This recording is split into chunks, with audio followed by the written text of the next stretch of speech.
బిడ్డ అవునా ఈ దీని ఉంటావురా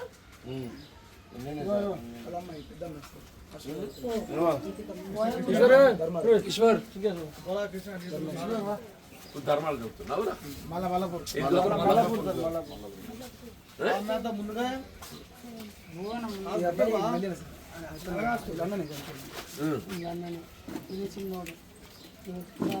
నువ్వు కూడా అదే హాస్టల్ ఉంటున్నావా ఇద్దరు ఉంటుంది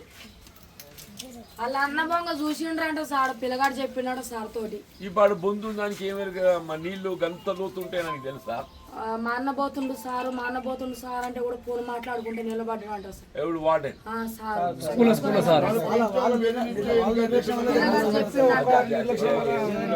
చూసుకుంటా కాదు బాబు ఈ బాబు పోతుండు చెప్తే అమ్మ ఏమంటుంది అశ్వత చేసిందని చెప్పంటుంది ఎవరు హాస్టల్లో సార్ తోటి చెప్పిండంట ప్రైమరీ స్కూల్లో పక్కన ఉంటుంది స్కూల్ ఆ స్కూల్ టైంలోనే ఆ పిల్లలు బయటకు వెళ్తే ఆ పక్కన ఇలా ఇలా బ్రదర్ వాళ్ళు కానీ ఈసారి పిల్లలు బయటకు వెళ్తారని చెప్తే ఆయన మాట్లాడుకుంటున్నారు కదా స్కూల్ టీచర్ యాక్షన్ తీసుకోలేదా తీసుకుంటామన్నారు వెళ్తూ రావడానికి కూడా సస్పెండ్ చేయాలి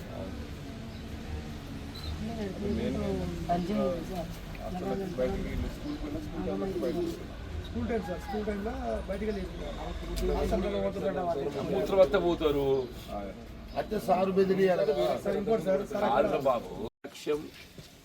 అధికారుల పొరపాటుతోనే ఇవాళ బాబు మృతి చెందిండు అధికారుల నిర్లక్ష్యం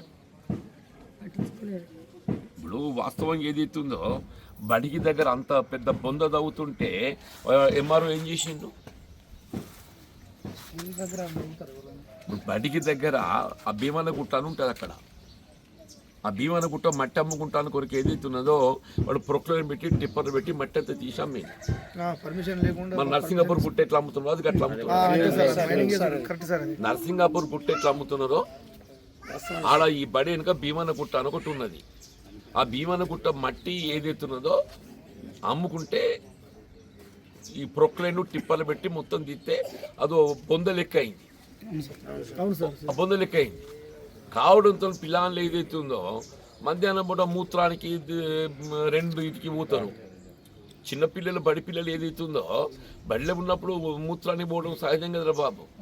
మూత్రంతో పాటుగా 2 అది కూడా వస్తుంది వచ్చినప్పుడు ఏదైతుందో అక్కడ నీళ్ళు కనబడే వరకల్లా మరి అంటే దానికి ఇప్పుడు దాని మనం లెక్క ప్రకారం చూస్తే ఆ బొందతోని ప్రమాదం జరిగింది ఆ బొంద అనేది రెవెన్యూ అధికారుల నిర్లక్ష్యం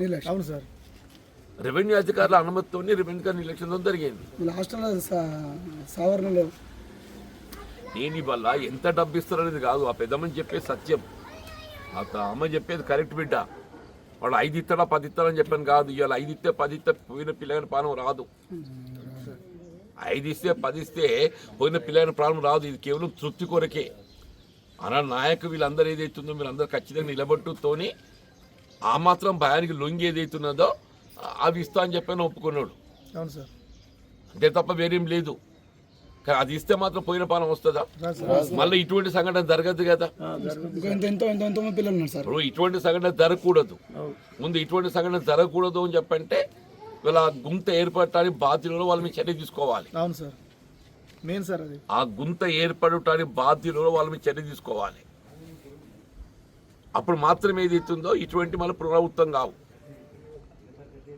ఇప్పుడు పెద్ద పెద్ద ప్రాజెక్టులు కట్టాలి అని చెప్పంటేనే పర్యావరణ అనుమతులు కావాలి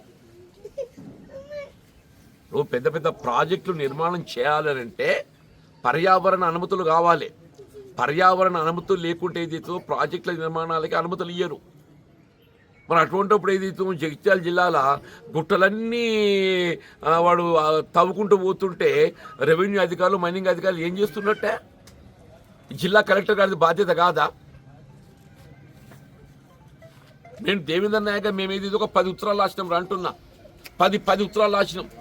ఈ నర్సింగాపూర్ గుట్ట ఏదైతుందో పాపం వంశీ ఎక్కడుండో ఆ పిల్లాడికి గెలిచినప్పుడే కావాలి ఉంటే ఇప్పుడు ఇంత ఇది ఆగుతుంది ఏమవుతుందో రాత్రిపూట ఇంకా ఆ వంశీ పిల్లాడు సర్పంచ్ ఏదైతున్నదో కావలున్నట్టుంటే అది ఇక అది ఆగుతుంది, మళ్ళీ రాత్రి కూడా నడుస్తున్నది. అవును సార్, రాత్రిపూట నడుస్తున్నది. ఒక నర్సింగాపూర్ ఏంది, నర్సింగాపూర్ కానీ, తాటిపల్లి కానీ, హనుమాన్పేట కానీ, జాప్తాపూర్ కానీ, తిమ్మాపూర్ కానీ మొత్తం గుట్టలన్నీ దోపిడీ అవుతుంది. నేనేమంటున్నా, మీకు అంత మట్టి అవసరం ఉంటే ఇక్కడ వరదకాలు అంత మట్టి కుప్పలు ఉన్నాయి. కలెక్టర్ గారికి ఇది కూడా విజ్ఞప్తి చేసిన, జగిత్యాల పట్టణం కాబట్టి మట్టి అవసరం ఉంటే బరంతలు కానీ దేనికన్నా వరదకావులకు నీకు మట్టి ఉన్నది, ఆ మట్టి తొలగించినట్టయితే ఆడ ప్రభుత్వ స్థలం అందుబాటులోకి వస్తుంది. ఆ మట్టి తొలగిస్తే అది ప్రభుత్వ స్థలం అందుబాటులోకి వస్తుంది. ఆ మట్టి తొలగింపు చేయకుండా గుట్టలు తవ్వడం ఏంటే, గుట్టలు తవ్వుతుంటే జిల్లా అధికార యంత్రాంగం ఇవాళ పొల్లగాడు చనిపోయిందంటే ఈ జిల్లా కలెక్టర్, జిల్లా అధికార యంత్రాంగం నిర్లక్ష్యం అని చెప్పి అంటున్నాను. 2-3 ఏళ్ళ కింద ఇక్కడ కూడా చనిపోయింది సార్,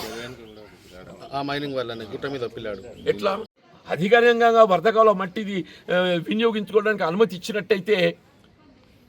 ఆ స్థలం అంతా ఖాళీ ఏర్పడుతుంది. అదంతా ఎస్ఆర్ఎస్పీ అక్వైర్డ్ స్థలం కాబట్టి ఏదైతుందో మీకు 100 ఎకరాలు లభిస్తుంది, 100 ఎకరాలు లభిస్తుందని చెప్పి అంటున్నా. ఇలా ప్రభుత్వానికి సంబంధించినటువంటి యొక్క కార్యాలయాలు, విద్యాలయాలు ఏవే నిర్మాణం చేయడానికి అవకాశం ఏర్పడుతుంది. అటువంటి దాన్ని మనం వినియోగించుకోకుండా మీరు గుట్టలని తవ్వుతూ పోతుంటే ఇవాళ కన్నుండి చూడలేని కబోదులు అయిపోతుండే. గుట్టలన్నీ అక్రమ తవ్వకాలు జరుగుతుంటే ఇలా ప్రజాప్రతినిధి అధికార ఎవరైతే బాధ్యత మీద ఉన్నారో అధికార యంత్రాంగం కళ్ళుండి చూడలేని కబోదులు అవుతున్నాయి చెప్పంటున్నాను. దయచేసి ఇవన్నీ అరికట్టాలి, చర్యలు తీసుకోవాలి బాధ్యులపై. ఇప్పటికైనా ఏదైతే ఉందో ఆ సుశాంత మరణం మనకు కళ్ళు తెరిపించాలి. ఆ సుశాంత మరణం అనేది ఇలా మన కళ్ళు తెరిపించాలని చెప్పంటారు. అధికార యంత్రాంగాన్ని కళ్ళు తెరిపించాలి. ప్రజాప్రతినిధులకు ఏదైతే మన బాధ్యత గుర్తు చేయాలని చెప్పంటున్నాను. తప్పకుండా దేవేందర్ నాయక్ గారు ఏదైతే ఉందో నాకు ఫర్ ది లాస్ట్ 3 days పాపం జరిగిన నాడు రాత్రి నా దృష్టి పట్టుకొచ్చింది. నేను హైదరాబాద్లో మా మనమరాలు కాలేజీ పోతుంటే ఏదైతే ఉందో నేను హైదరాబాద్ ఉండడం తక్షణమే రాలేకపోయినాయి కూడా. సరే వాళ్ళు 5కే పరిమితం అయితే అంటే కూడా సరే మనం పోరాటం చేద్దాం, కానీ మనం చనిపోయిన పిల్లోడి బాడీ ముందు పెట్టుకొని మనము కొనసాగడం కొత్త తల్లిదండ్రుల యొక్క దుఃఖాన్ని కూడా మనం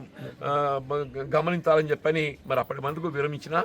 ఇక భవిష్యత్తులో వాళ్ళకు కావాల్సిన సహాయం అందింపజేయడానికి ప్రభుత్వంపై ఒత్తిడి తేవడానికి మేము తోడు ఇవ్వడం జరుగుతుందని చెప్పని కూడా మనం చేస్తున్నాను. ఈ కుటుంబాన్ని ఆదుకోవడానికి ఎప్పటికీ మీకు అందుబాటులో ఉంటాం. ఇవాళ మీ గుడిసిన వాళ్ళకి అందరికీ ఇండ్లు మంజూరు చేయాలి, ఇంకా ఇతరత్ర మౌలిక సదుపాయాలు కల్పింపచేయాలి.